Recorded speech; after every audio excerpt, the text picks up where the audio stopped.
Queensland parents are preparing to send their children back to school next week, but many are struggling to afford the growing costs of education. A program developed in far north Queensland is now helping families across the state. It's a stressful time of year for Can's mother, Andrea Attry. Turn around, show me a look, put your arms out. She's still struggling to pay off an expensive Christmas, cope with rising costs of living, and somehow find extra cash for her children's back-to-school supplies. In amongst all that is my daughter's birthday. We've had electricity bill come in, one of our car regos is due, so it gets quite stressful. She's not alone. Hundreds of people across North and Central Queensland have turned to welfare organisation Centrecare for help.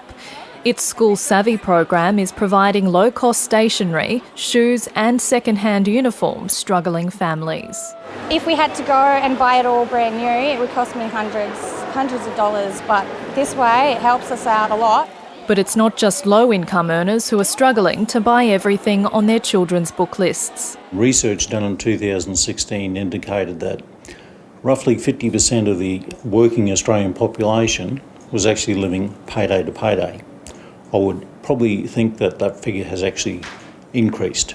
Many families say the last couple of years of back-to-school costs have been the most difficult to afford. And they say the federal government's cut to the school kids bonus back in 2016 is to blame.